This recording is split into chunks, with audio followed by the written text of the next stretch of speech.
Hey everybody, welcome back to We Are Podcast. This is Camp Slash Horrorcast, Season 4, Episode 14, Idle Hands. If this is your first time checking out the podcast network, we appreciate it. Please head over to your favorite podcast app, Spotify, Stitcher, Podbean, or iTunes, and give We Are Podcast Network a like.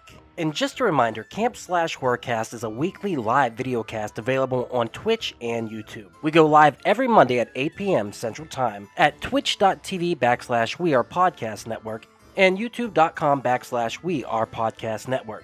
As the Camp Slash Horrorcast is live, I will not be editing the audio for this podcast, so what you saw live is what you get here. Please come watch the stream every Monday at 8 p.m. and if you want to see the previous streams, go check out our Twitch or YouTube channel. And for a full list of future films we'll be watching, please head over to Facebook, Instagram, and Twitter at /WeArePodcast. All links can be found in the description. And with that, on to the Horrorcast. Camp Slash Horrorcast. Hey everybody, welcome to Camp Slash Horrorcast, where we talk horror movies from the past live at 8 p.m. Central every Monday night. I'm your head camp counselor, Duck. I'm here with other head camp counselors. We have Joey. I think he smoked some nutmeg or something. Johnson. Joey, how you doing today with that new job? That's literally all I can smoke now. So being on probation, nutmeg. Oh shit! Does it get you high though? Is the question? Does it No. I can tell you it does not. Next, we got Alex. I'm talking about that ass. Rotten Alex, what is up? Hello. Did you just take a hit of nutmeg? I saw that. Yeah, that's why I'm extra paranoid and my hand's going, I can't control it. Total freak out. Next, we got Jay. I'm going to go call 911. What's the number? McClintock. Jay, how are you doing? Doing good. Recuperating after a rather intense weekend, but we're doing all right. I hear you there, man. I feel the same way. I'm sure Alex is in the same boat. Next, we got Miles. Our little scooter would never do something like that. Francis. Miles, how are you? I'm good, man. I'm excited to be here, and I'm definitely in the right mindset to talk about this movie. So let's do it. Wait, what are you trying to say? You smoked the nutmeg too? I stole some of Joey's supply. Oh, excellent. And finally, we have Raph. My work here is done. Time for the ritualistic sex. Ramirez. Raph, how are you? Up? I'm trying to put the oregano into mine. It is not working. Not gonna happen. All right, guys, we watched Idle Hands. Release date April 30th, 1999, with a running time of 92 minutes. Budget 25 million. Box office only 4.2 million. Ooh, that hurts. Whoa, Synopsis. that's crazy. A teenage slacker's right hand becomes possessed with a murderous intent. Simple, to the point. Let's watch a trailer, and it is fucking 90s trailer galore. I will tell you that. All right. Come on, work, baby. Can y'all see that? So I came all the way over here. You said you was holding. Yeah. I didn't say what I was holding. Anton Tobias never had much on his mind. Don't you think you should have like a goal? Whoa. My dream life would In be a world to where lie around Anton all day in bed Tobias and has watch to buy TV. It's so 1999. Anton Tobias. Broadway's with food. And he always had time on his hands. 4 bodies have been discovered and the killer is still at large. Until one of them got a mind of its own. It's like a parody trailer. We're gonna show everything. Oh yeah. Aren't you a little old for ding dong? Hello. Sorry about your bush. All right, that's enough of that. Okay. All right, let's talk our history with the movie. I'm going to begin this time, oddly, because I was so pumped to watch this movie. Remember whenever you had DirecTV or like a cable box back in the day, you could watch like a 10-minute preview of the movie, or maybe it was less, like 5 minutes or something, to decide if you wanted to rent it or not. That's how I came across this. DirecTV, watching the previews to begin with. And I don't think I knew anything about it, but I think MTV really pushed this movie at the time that it first came out. I remember seeing trailers on MTV quite a bit, but when the movie came on, I begged my parents to let us rent it. I recorded on a VHS, And I've no lie, I've watched this movie probably 100 times. Like, I fucking love this movie. And I forgot how many times I watched it until I watched it again. I haven't seen it in like 15 years, I'm going to say, but I outplayed that VHS tape over and over and over again because I had my bedtime movies, and this was one of my bedtime movies because it was horror, but it was fun horror, so it didn't really scare me. So I absolutely love this movie. Like I said, just watching again was a nostalgia trip. Jay said he thinks I might be looking at it with rose-colored glasses. We will talk about that, but yes, I totally dig it. So history with the movie. Does anyone else have history?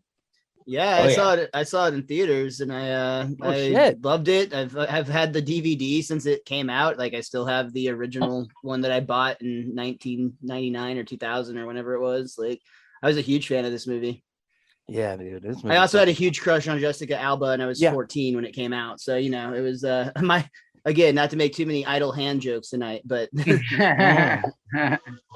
I still got a crush on her. It's insane. Who else? Alex, you said you got history? Oh yeah. When I was a kid, I used to come home after school and go on like the video on demand thing and like watch the movies and the comedy specials and stuff like that under the under all the movie channels and stuff. And I remember watching this distinctly because this was like one of the first horror movies I could watch at the time that I could actually sit through because I was a little bitch when it came to horror when I was that age. This is good entry horror for a teenager, man. This was perfect for 12, 13-year-old Alex. Yep, totally. I agree with you. Jay, you got history with it? Of course. I was 2 weeks graduated from high school and watched this movie on a nice sleepy Sunday, or actually Saturday afternoon, and I thoroughly enjoyed it. I thought it was a lot of fun back then. It was, without a doubt, like you said, so 90s. I was a huge Buffy fan, so seeing Seth Green in it was amazing. And then, you know, you get a Mighty Duck, you get Elvin Henson in there.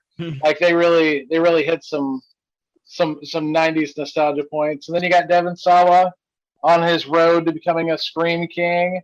Oh yeah, it was very, very of the time. Very of the time. Right on. Joey, did you see it back in the day? You got history? I saw it back in the day. My grandparents had a video store at their house, and that's how I ended up seeing I guess everyone, or not at their house, right by it. Everyone did, you know, but it was like an off-brand Blockbuster. And that's how I saw like this, not another teen movie, because my parents weren't gonna let me watch this shit, but my grandparents were too old to give a fuck. So I watched it at a young age, and then a couple years ago, I rewatched it on a bunch of Molly. Oh shit! See, you told us that earlier, and I was gonna ask, why were you doing Molly with your grandparents, bro? But you know, like, that makes more sense. Again, you know, my parents wouldn't let me. So but yeah, so it's like basically it's like every time I've seen this now, it's like my first time again, because I was either young and it was my first time, or I was on a bunch of drugs. Oh shit! So, what was that experience like on a bunch of drugs? Oh, I mean, it was fun. It's just it's a fun movie, man. It's a fun you know, Molly and horror don't exactly blend, but this is probably the movie to do it too. The teen party shit, you know, this is basically it's not another horror movie, you know. You're right, dude. It is, especially with all the Yeah. references it makes and everything. Raph, had you seen this bad boy before, or was this your first time? No, I've seen it before. I saw it in theaters, had a great time, but I remember seeing it come out either on UPN or WB, and it would actually come out edited, but it was I remember in Halloween watching it a lot of times, and I really enjoyed it. Definitely. Yeah, it's a great Halloween movie. You can put this on a projector in front of a garage or something like that. Just sit back and chill. You know, it's just a fun flick. Enjoying this episode? Go check out Geekster, a dating and friends app for geeks that focuses on common interests as a way to make meaningful connections. Download today on the App Store or click the link in the description to find out more. Geekster, this is what happens when nerds collide. Geekster, available on iOS and Android. All right, let's get into a discussion about it. I'm going to talk about my biggest qualm with it, and the only, not loophole, but I guess maybe that's what it is. How the fuck, when he cauterizes the wound after he cuts off his hand, is the iron still hot?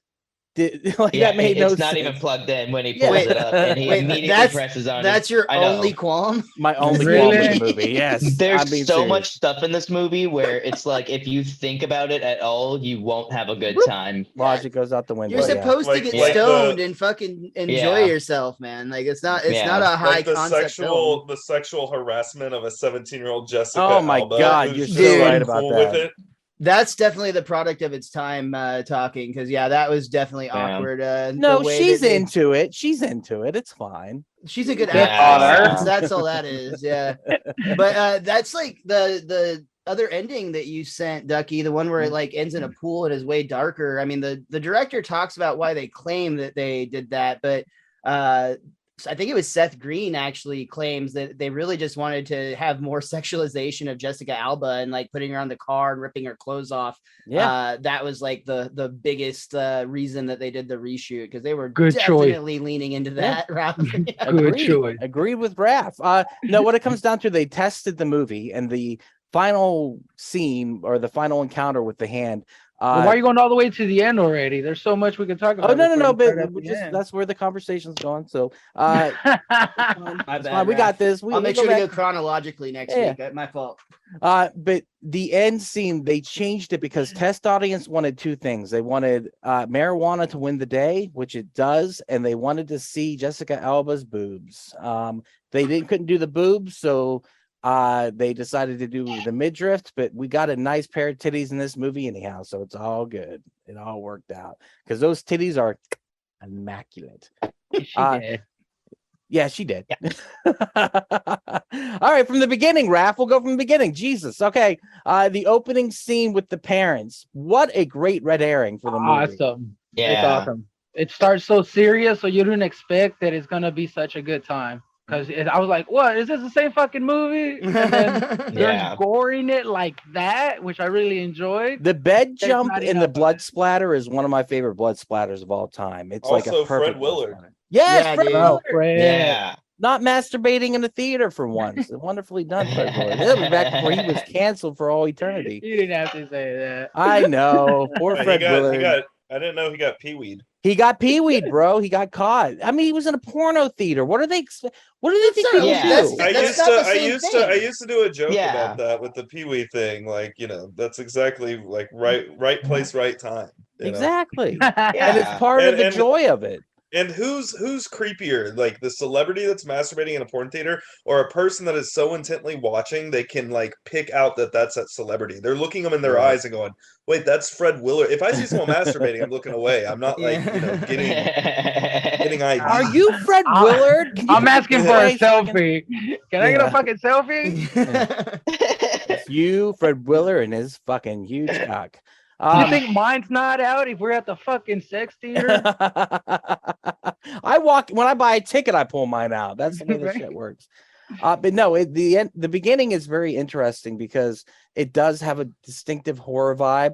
And then as soon as the kill happens, the I'm under the bed is a fucking classic. And the fact that they call back to it, it's much like a good joke, and once Devin Sawa wakes up and you see what a fucking slob and piece of shit he is.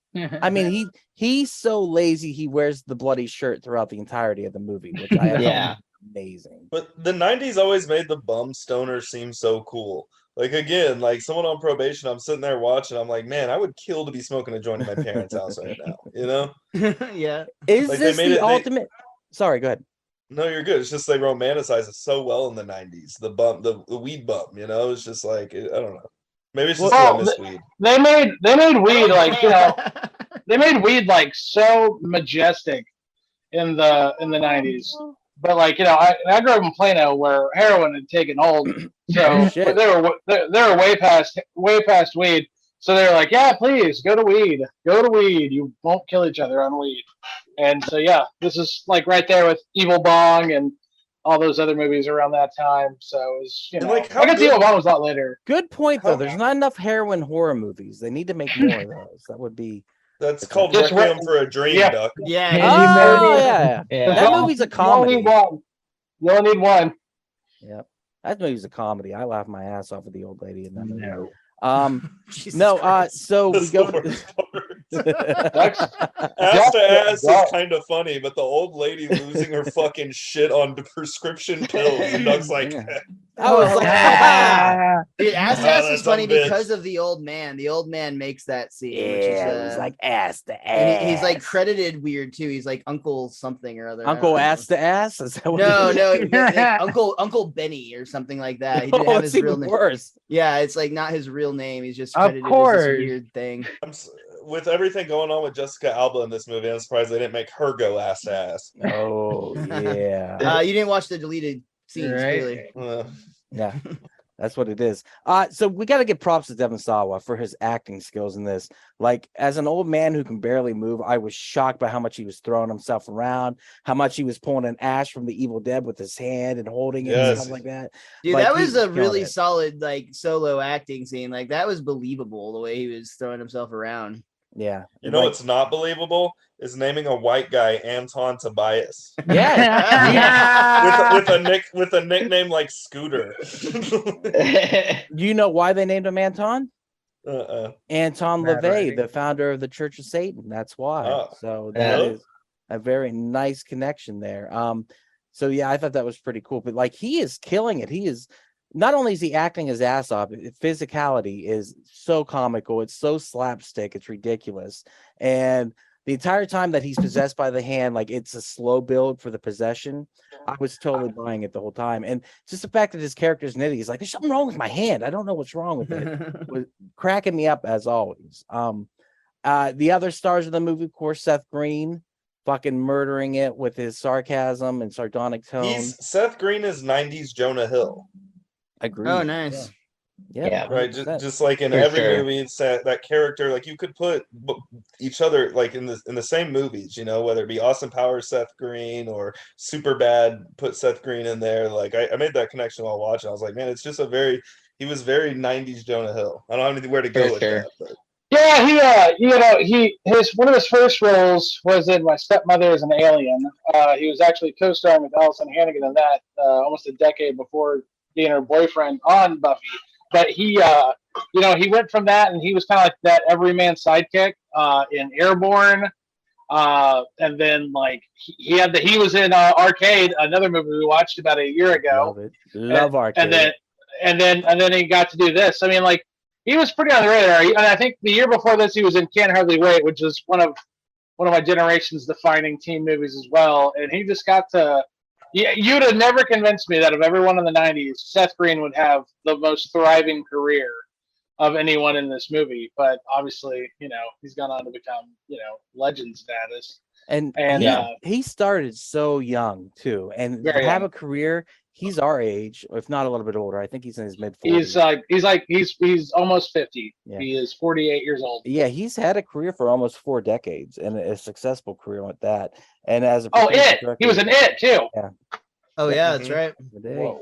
The nerdy kid. And then we got what's his name? What is his name? God. Eldon Henson. Henson. He Bro, famously, you hashtagged him on your post. You got to know how to say his name.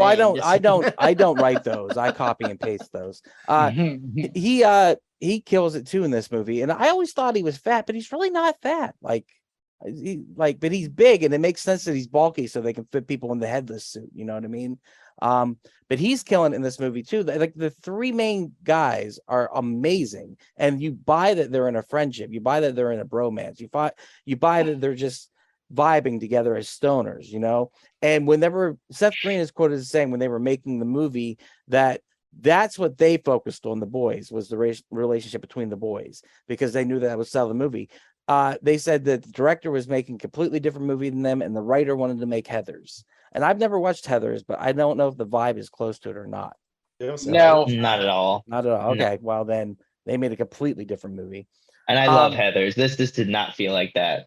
I love it. It did feel, though, watching it back like recently, that you can definitely see that many different people are on many different game plans. Like, I still enjoy the hell out of the movie, even though it's dated as fuck. But there's definitely times where you're like, man, nobody has any idea what's happening. Like, honestly, like the Demon Hunter story, like, just sometimes, like, even on like the post art, it's like, is she one of the friends? Does she just come in for a minute? Like, that was weird. This movie seemed like a real because that's Vivica A. Fox, and that's just 3 years earlier she was in the biggest movie ever made. So for her to be in this felt like a little bit of a fall from grace for her. What was the biggest movie ever made? Independence Day. Oh, that's right. Yeah. Oh. And I mean, not to hate on Idle Hands, but it's not quite as big as Independence Day. So yeah, it felt kind of like, and then Jack Noseworthy, playing the mechanics slacker guy. I don't know. He's it just felt like he was like a stand-in for like Ethan Hawke or someone maybe a little bit more like established at the time.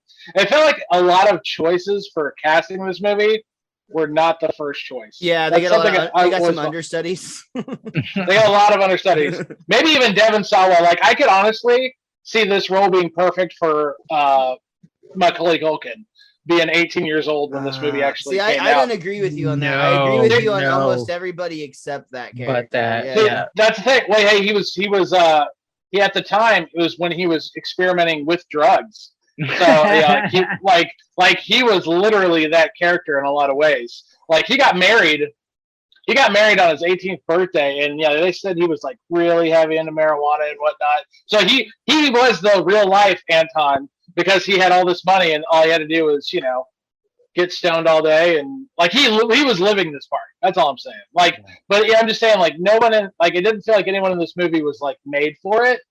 Like, to me, like even back then I was like, oh, that was interesting. That was a lot of interesting. Oh man, I feel the exact opposite. I feel like it's perfectly cast with everybody. I can't imagine anyone else in these roles. Like, they're legendary in my mind. And also, you can imagine anyone else other than Tom DeLonge as the drive-through guy. Blink-182's Tom DeLonge. That was Tom DeLonge? Yeah, dude. What the fuck? Work sucks, I know, dude. Did you see their like little gray man behind him, just like keeping tabs? Yeah, the fucking aliens are gonna get him, man.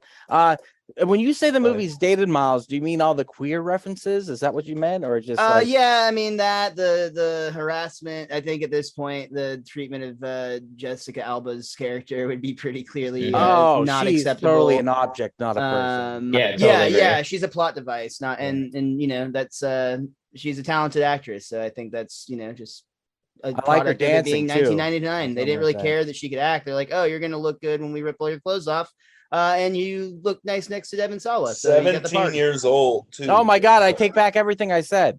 If Jessup was here too, he'd be like, you're too old for us. Was she 17? Can somebody do the math on that real quick for me? Yes, they are shooting it. That's why they brought it up. Yeah, her birthday is like the end of April 1981. She's a few months younger than me. So yeah, she was about she was 17 when the movie got released. I gotta go wash out my eyeballs.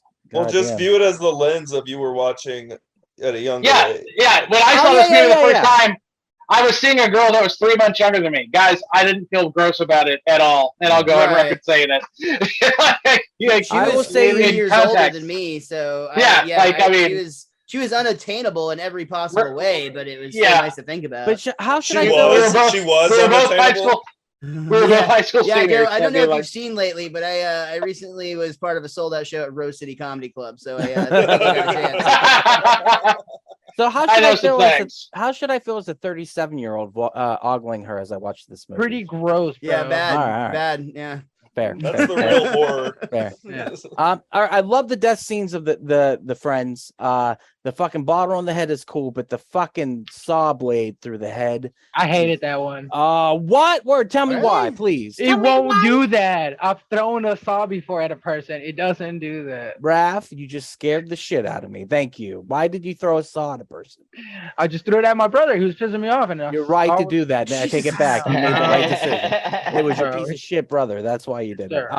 No, I love that though. Whenever the head falls down the stairs and it says cool. And the head looks pretty good for 1999. Sometimes you can tell it's an animatronic head. It looked great. Sometimes you can tell it's CGI. Sometimes you can tell it's CGI plastered in the animatronic head. But even as a kid, I remember thinking that illusion works pretty well. Yeah, it looks fake here, but it works. And like, I dig that. And I love the idea of bringing the friends back as ghosts or zombies. It's kind of like American Werewolf in London. Right? Yeah. Sense, you know what I mean? And so that's why I think Reanimator. Oh yeah, I've never saw Reanimator, but I know that there's the headless character. Also, just the practical effects in general in this movie are pretty fucking good. The hand look great. Yeah, they're very on point. And like I said, the CGI can look wonky here and there, but for the most part, it's pretty damn good. Dude, I also think something that we haven't talked about, you mentioned it had a really low box office, even though we're all describing it as a pretty decent movie. This movie came out 10 days after Columbine and was heavily like de-pushed because of the nature of its content, essentially opening up with a guy killing his parents and his best friends. Not a super great look when you had two psychos who just wrote a manifesto about killing their parents and several of their friends and then did it. So I meant to say this earlier. Antoine. I mean, my bad. The main guy fits the description though. Like that guy. What, of a crazy white boy? Like of the mass shooter. If this wasn't an idle hand movie, it would work perfectly as him being a murderer. Dude, in those 10 days, actually, they did reshoots where he wasn't wearing a trench coat. So I'm surprised. I'm surprised it didn't drop on 420. Because Columbine happened on a 420. On 420, yeah. Now, no, that was a Tuesday. But like, here's the thing: like, the Matrix still did. You know that was a Tuesday, dude? Brother, hey! Any senior Friday, bro? Guys, I'm gonna tell you a little secret. Any senior in 1999 knows exactly where the fuck they were when Columbine happened. It was a month before we graduated high school, and we're like, holy shit, I just want to live for the next 5 fucking weeks. So yes, we all knew when Columbine was. That's how children feel. That's how children feel every day now. You know that, right? Because that gave me chills. Well, well, guess what? We started them out strong. God, Jesus.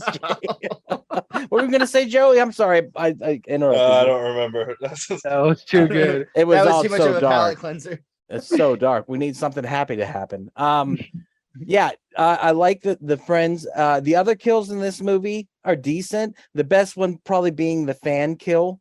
When you want to go back and get a piece.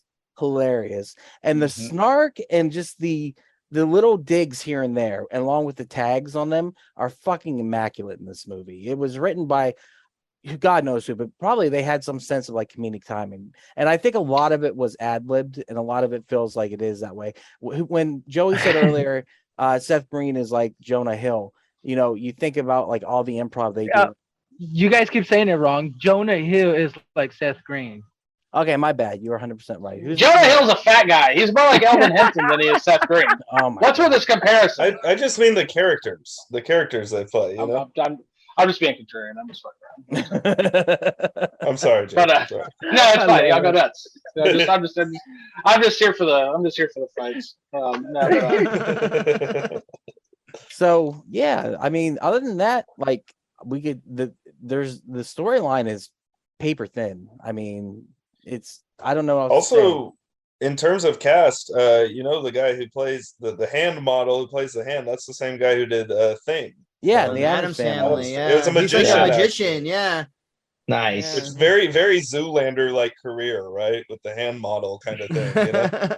I love the animatronic when it's thrown in the microwave and how the blood splurts out of the hand and stuff. That is so disgusting. It grosses me out to this day. And and the sharpened fingers at the end. Oh, that was really bro, cool the sharpened looking. fingers. And then the Offspring's maid singer, who's wearing an AFI shirt, which I love AFI. Oh yeah. He rips up his skull and it shows his brain. I remember that's a pretty good.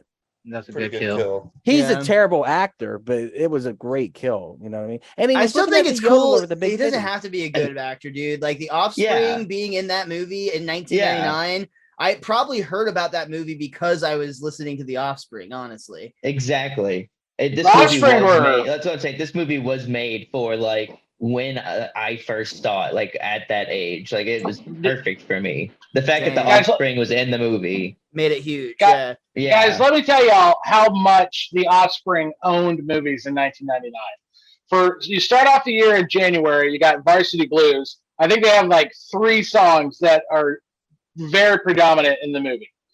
And then you have The Faculty, which its main song is that movie, dude. The Kids Aren't All Right. That's another movie that starts off with Offspring. Have we covered that on the? Have y'all covered that before? I got we have. Fuck y'all. We have. Let's cover it again. And then you got Americana. It comes out around the same time. All those hits. Pretty fly for a white guy. All those hits, dude. 1999 was the Offspring's year. Yeah. Like on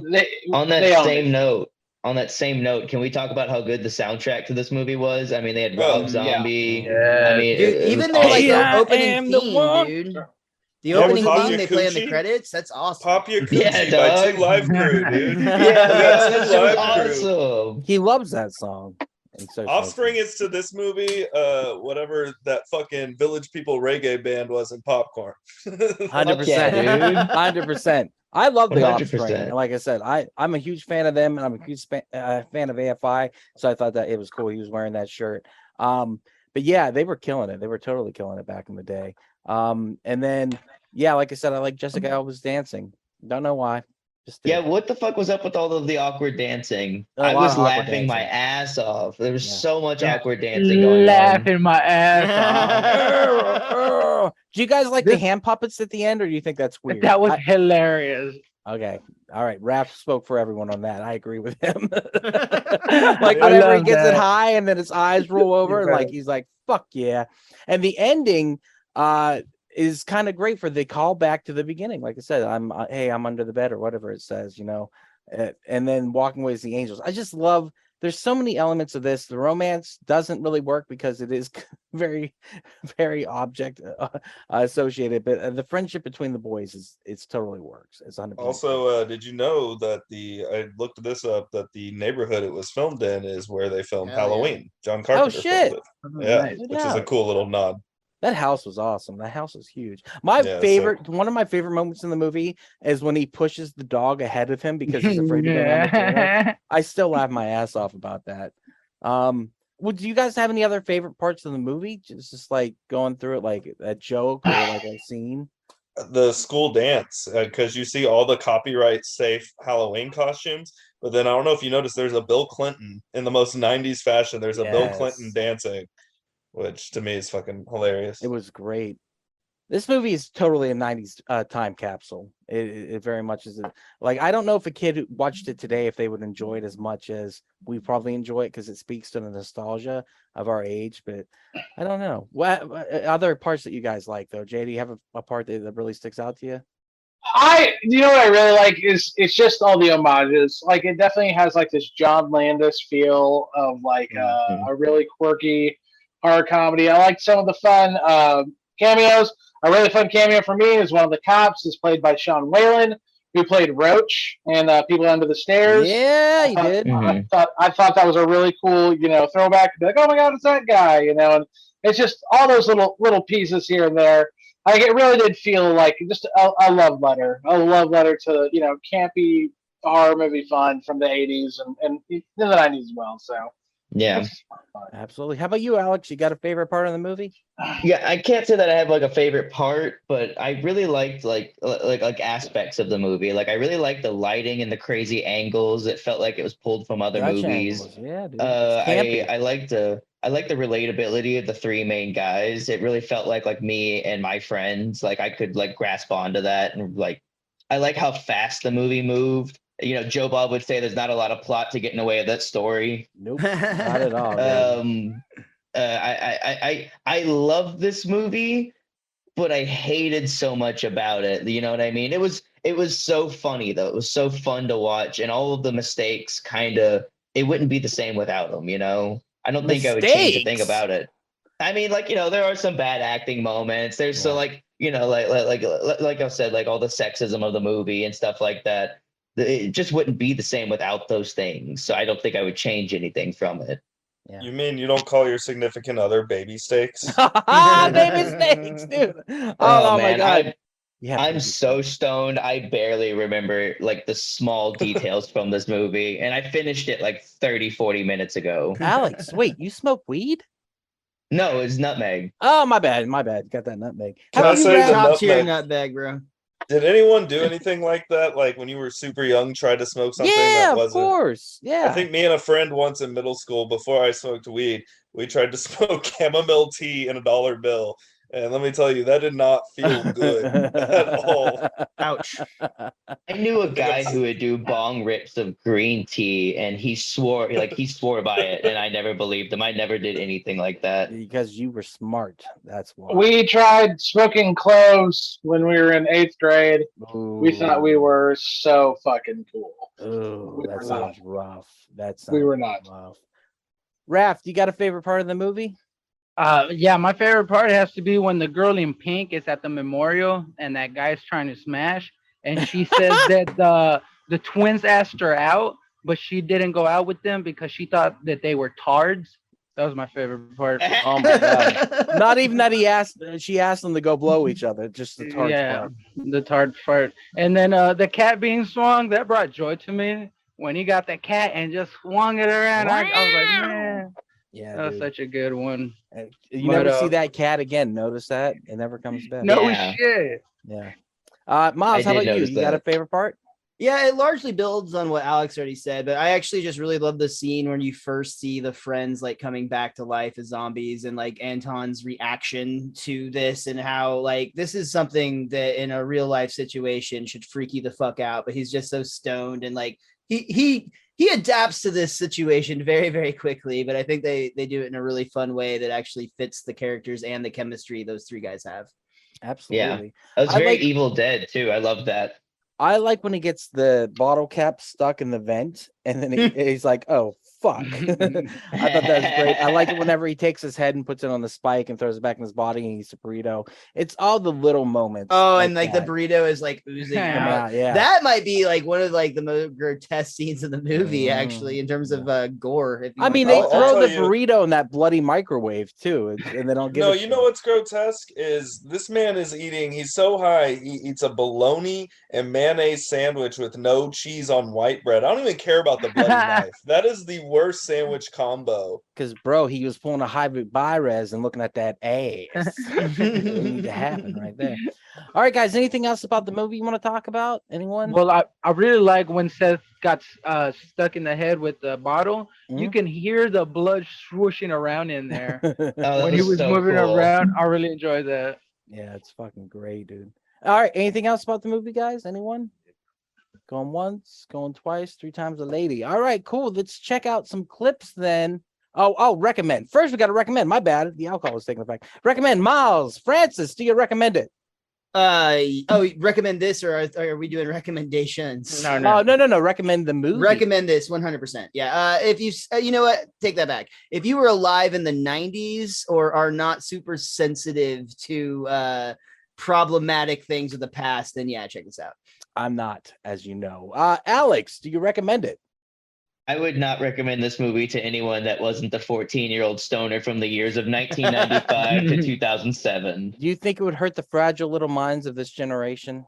No, I don't. I think kids today are used to seeing beheadings online. I don't think they're worried about people calling each other, what was it, queer or something? Yeah, fair enough, dude. You I just think that it's just dated.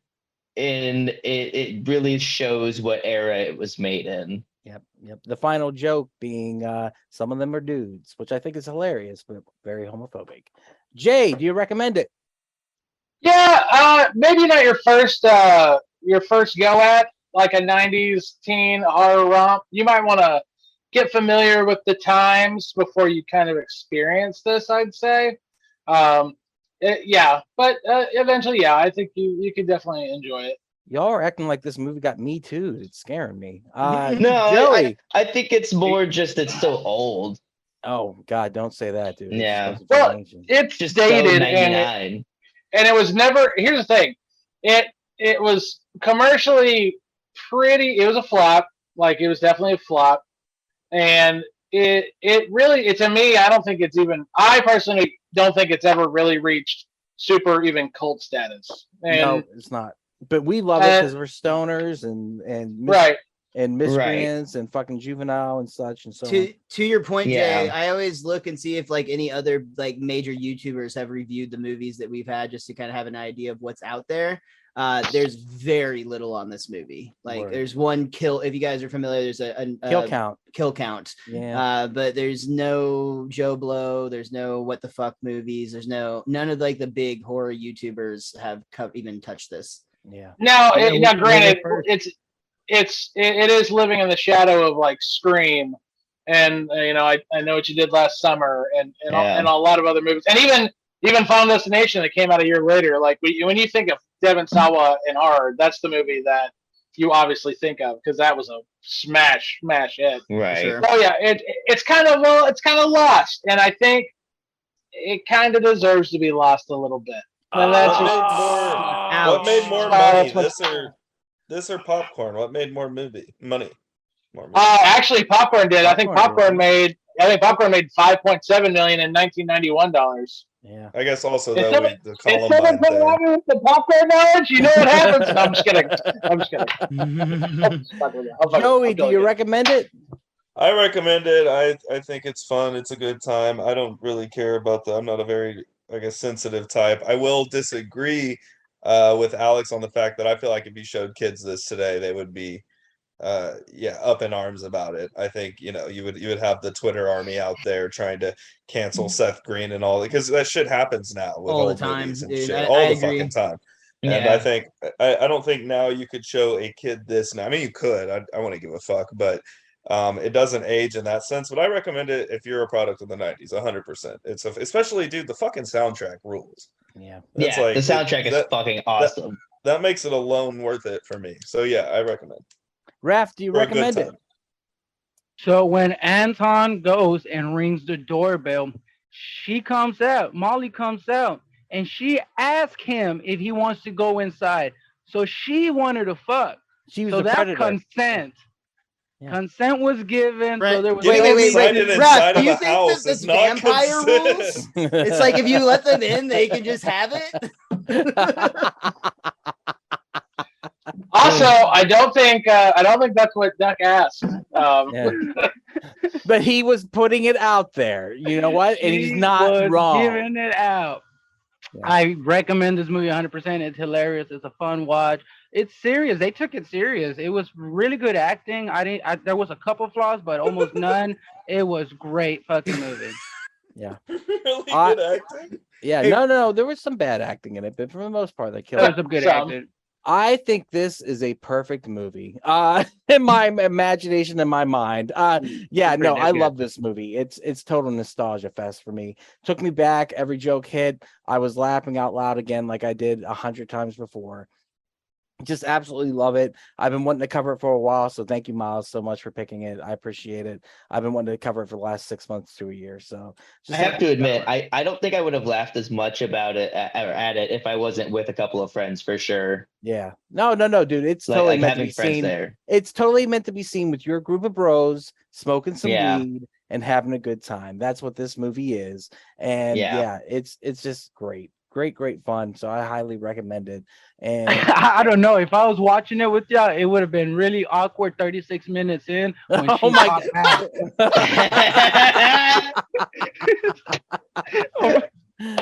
Well, at least you're honest about it. All right, let's watch some. I like that he has the timestamp. That's the impressive part. Yeah. Time to clip it up. Let's go. Mr. Skin over here.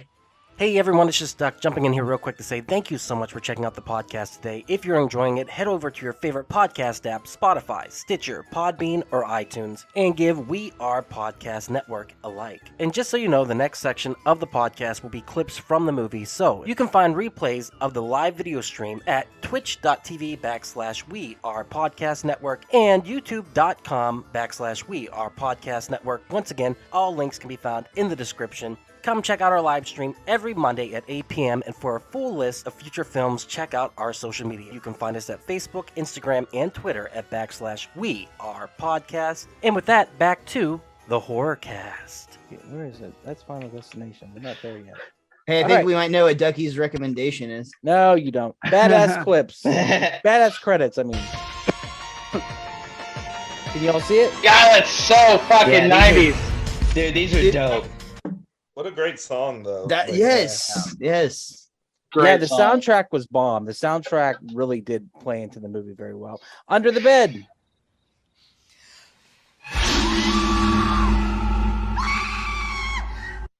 Is she in anything else, Jay? Do you know her from anything else? Yeah, I believe she was the Allison Hannigan's mother in American Wedding. Okay. And I believe, no, he wasn't the dad, was he? I don't know. Fred Willard? Never mind.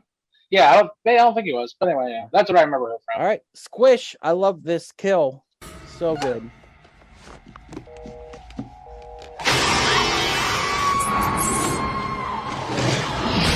I love that they play on the creature under the bed, like the childhood nightmare of there being something under there. Yeah. I'm 37. I still think there's something under the bed. I don't fucking like that shit.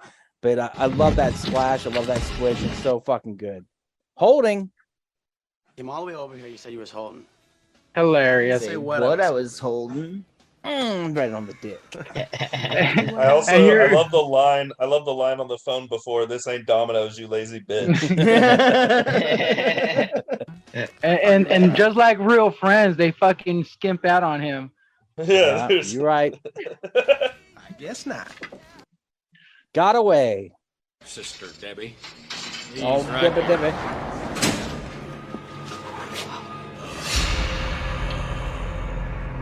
My strong arm. It's gone. You've been jerking too much.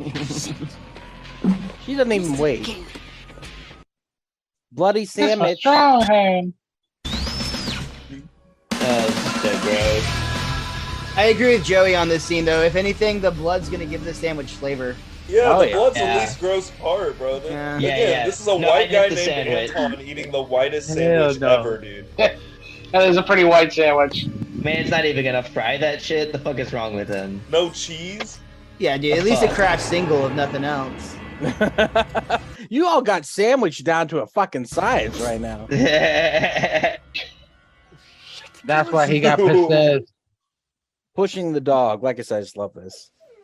Oh, hilarious. What a terrible dog owner. This dog was the best actor of the whole movie. Man. This dog was so good. He was such a good boy. Yeah. A clue. A clue. I love this, man. He's so stupid. Yep.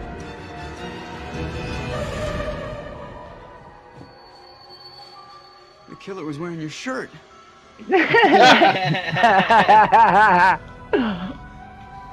Where the fuck is his black light?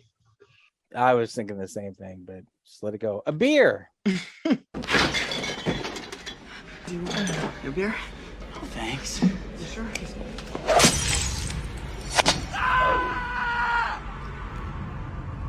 Whoa.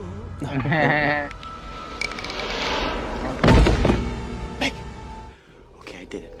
All right, but it was an accident. I can't believe you told me to smoke that shit. I love that line. I had to put he that. He blamed it on the nutmeg. The nutmeg did it, dude. The nutmeg fucked him up. Like the bath salts.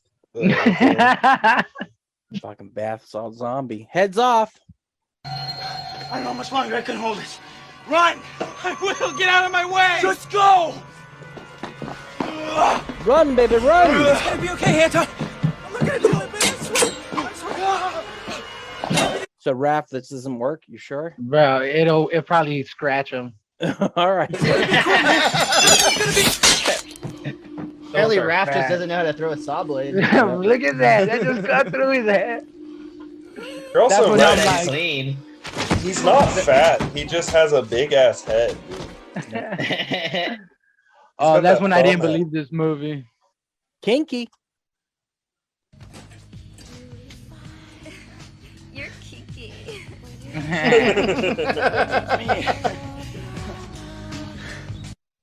You're dead.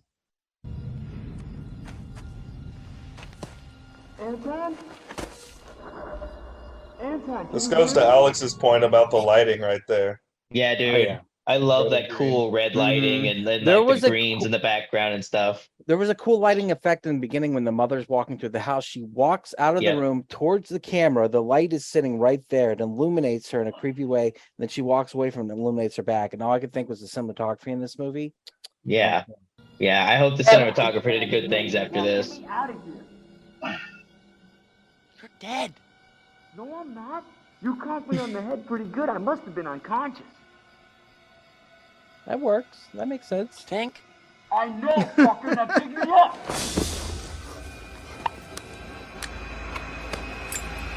This one. Gotta fix up, man. Get where you are, man. Beast mode.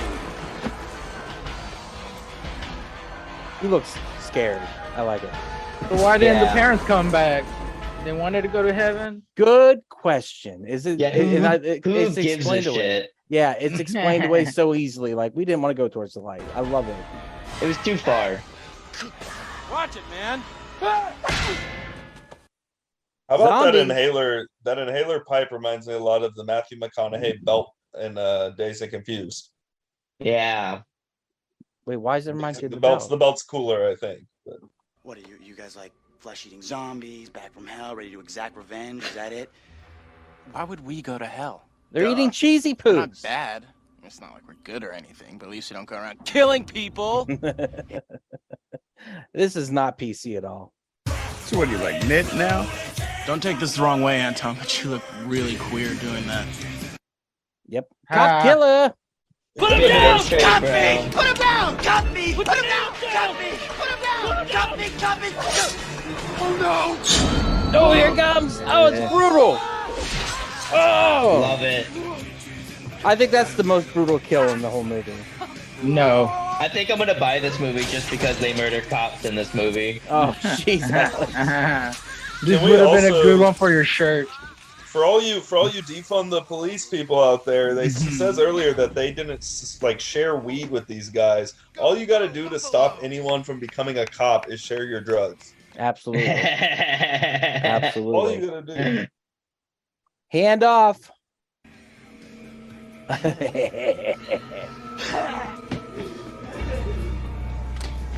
I love that reaction. Just like, I've seen that face before.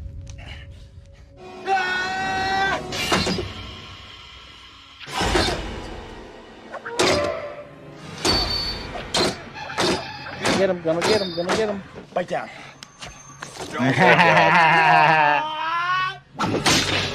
Just the amount of work that went into making that head gag work. You know what I mean? They had to build that entire table there. Thank you. Yeah. Again, very put the head through, Reanimator. you know what I mean? It's just so cool Yeah. that they did all these techniques to make the headless thing work.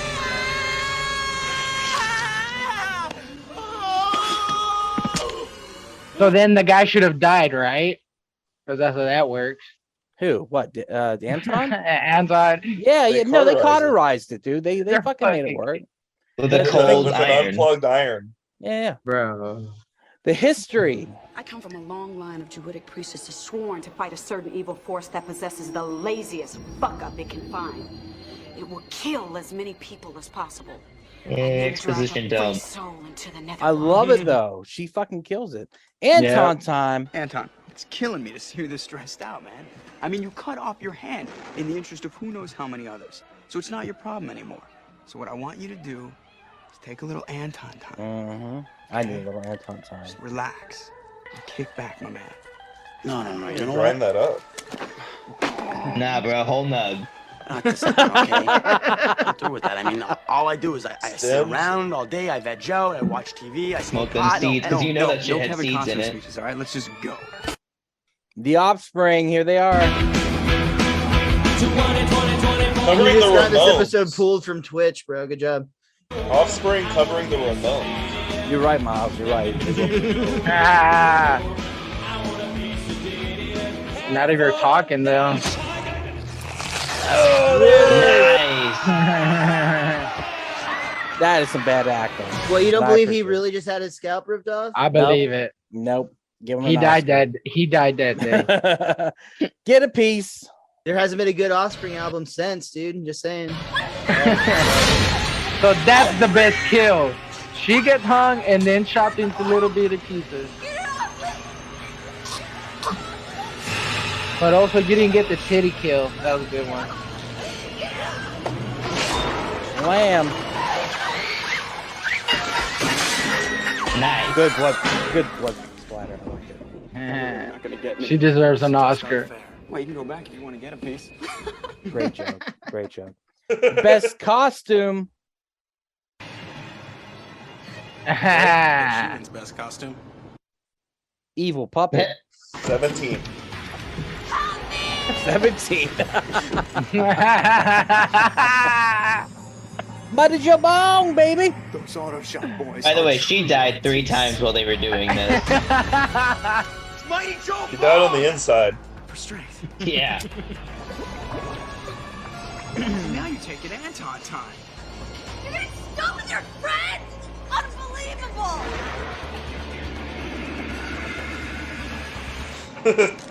I will say, having watched the alternative ending, this one is way better. I like the alternative ending. It just wasn't the right ending for this movie. No, But it was actually really cool. The way like the pool like opened up into like a pit. It's got a very Nightmare on Elm Street kind of feel to it. Yeah, like almost like Dream Warriors-esque. Yeah. But as for I think this is the right ending to this movie. I like where you paused it. It's a great ending. Poof.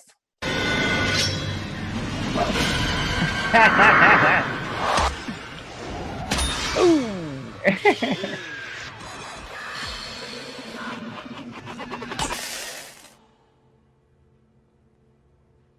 That's it? That's it? No explosions, no hellfire, no... See, that's funny because that's what the other ending that they had already shot was. Mm-hmm.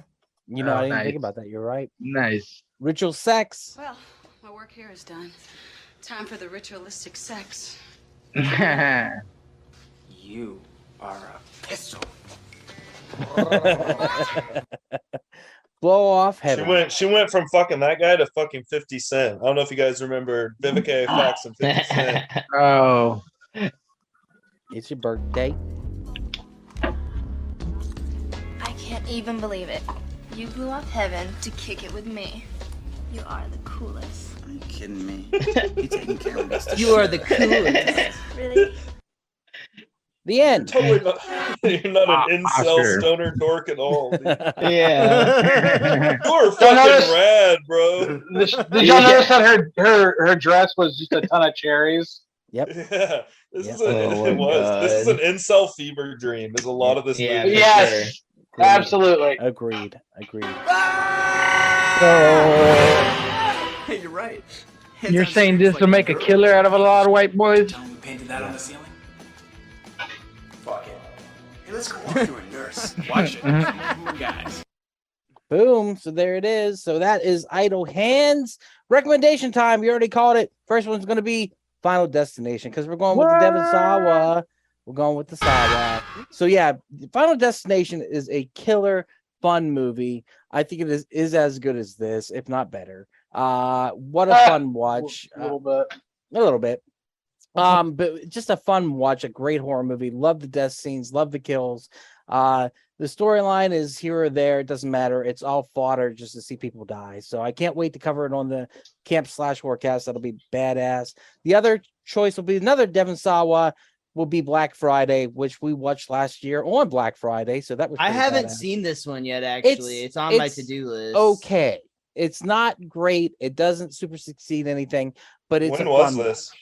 This came out last year. So it's a fun watch. It's interesting. I don't think you know what? It's probably the Idle Hands of 2021, to be honest with you. It's going to be very forgettable, but for those who like it or love it, they're going to love it. So interesting. It's definitely a fun watch.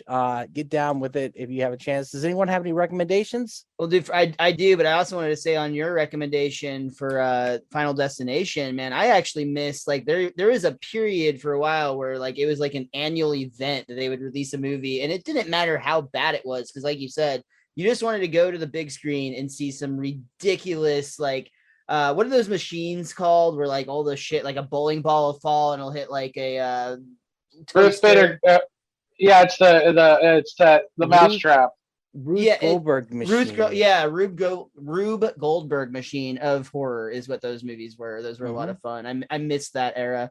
Hope they come back. But me and Jay actually talked about doing Final Destination as a series, and I was like, we have to do it as a double feature because it's all about the death scenes. There's really not much storyline to be had. If we did like all of them, I think we could do it, but that might get you'd have to do repetitive. double features just to get through it because it would be complicated to be like, there's an in-depth storyline for part 4. There isn't. Hey, there is a new one coming out. I just saw a movie poster for it. Oh, that's what cool. for Final Destination movie? Yeah. Yep. Oh shit. Yeah. Oh, yeah. Actually, the guy who directed Spider-Man: No Way Home. God damn it, what is his name? Something Watts. John Watts. Yeah, John Watts. He's producing the new Final Destination movie. Yeah, I totally forgot about that. Final Destination. Finally, the Final Destination. Final, no take back. Sorry, Miles, I interrupted you. Oh no, dude, it's all good.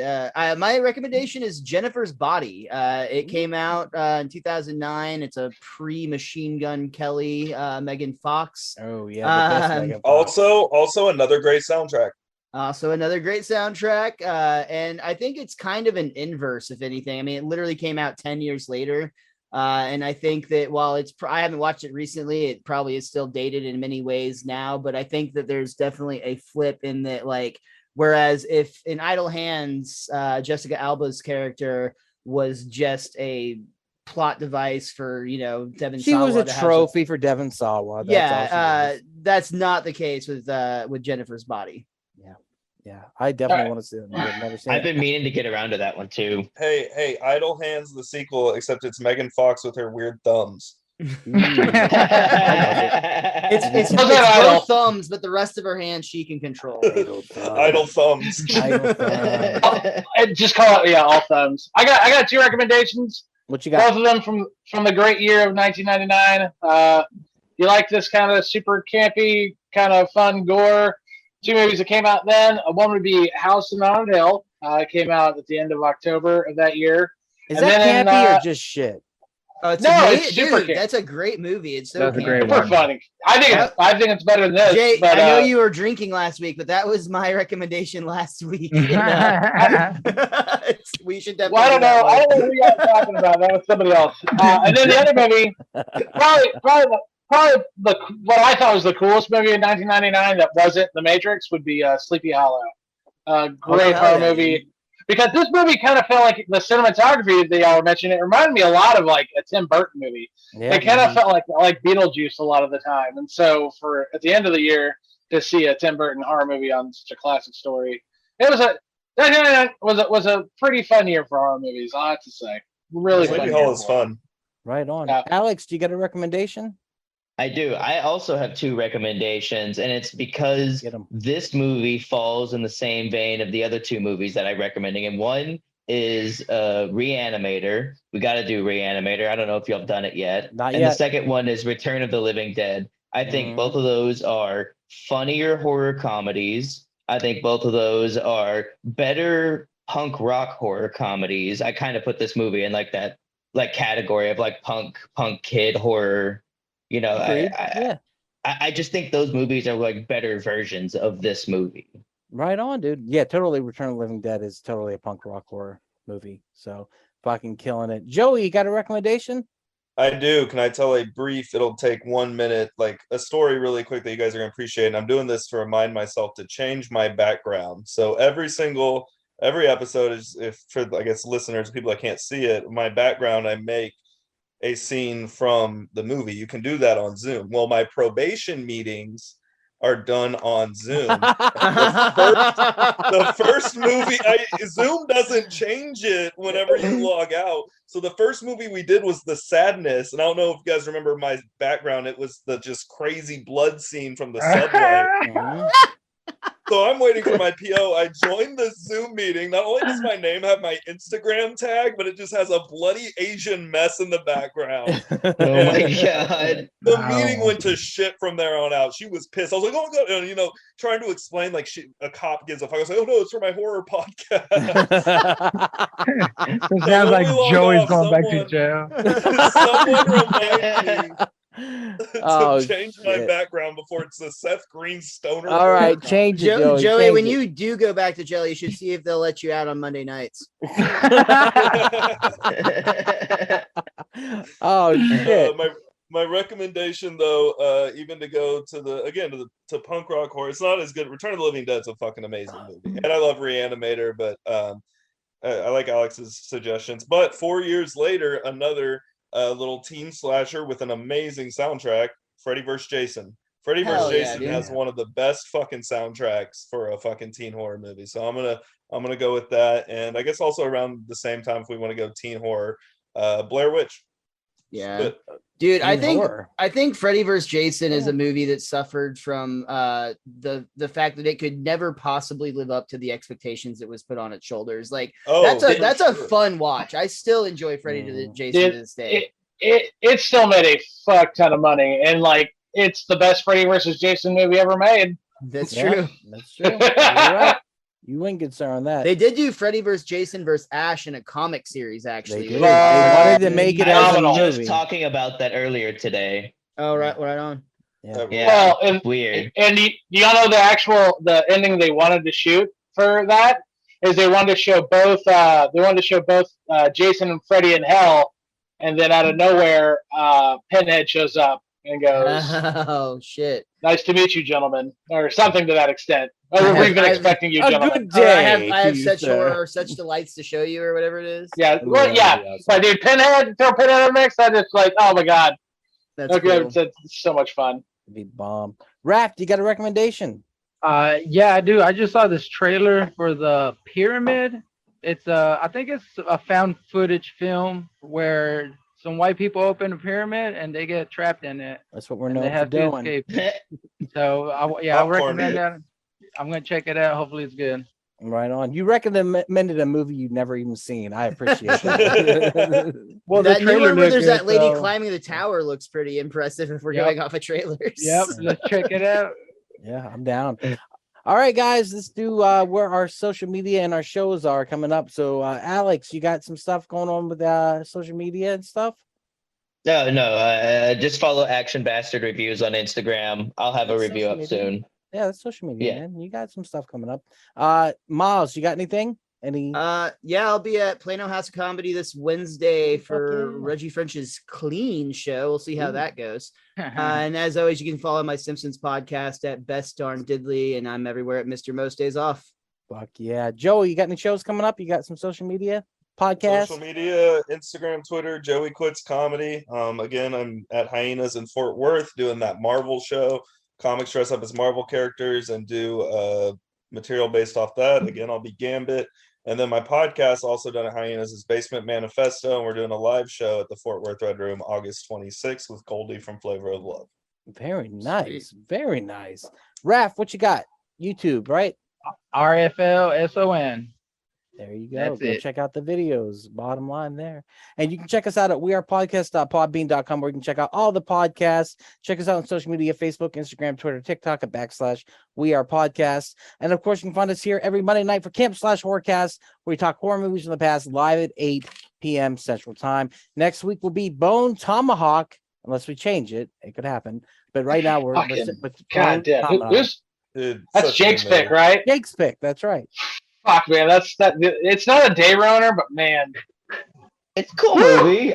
I think it's very cool. I think it's very cool, but man, I can't wait. That's an intense fucking movie. We need to get Will on that one. All right, I'll ask him if he wants to join. Western horror, interesting. With that said, keep horror in your heart, guys. Keep horror in your heart. And we appreciate you listening. I appreciate you guys being here and doing the podcast. With that said, we will cut the feed.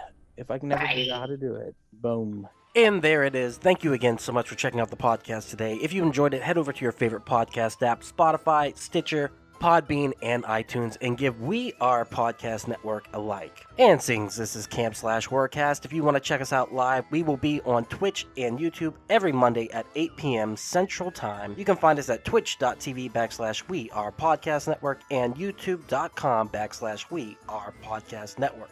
And if you've enjoyed this podcast, you're going to love the other podcasts here on the We Are Podcast Network. We have We Are Air, where we talk movies, entertainment, whatever the fuck we want to talk about. That's me, that's Jake, and that's Javi. We're breaking down that pop culture and we're having so much fun. And don't forget to check out We Are Bagu, a video game podcast where we talk Atari to Steam and everything in between. That's me and Dr. Ethan Eastwood breaking down all that video game lore, heroes, Gyros, dungeons and distractions side quests. Me and the boys were playing some D&D. You can start that one from Season 1, Episode 1. It's a blast the whole way through. And I hate being sober. Personal stories from epic people. I sit down with some of my favorite people of all time. We talk about their trials, their tribulations, and their journey this far. Also, check the links in the description for our social media. You can find us at Facebook, Instagram, and Twitter at /We Are Podcast Network. With that said, hopefully we see you in the live stream.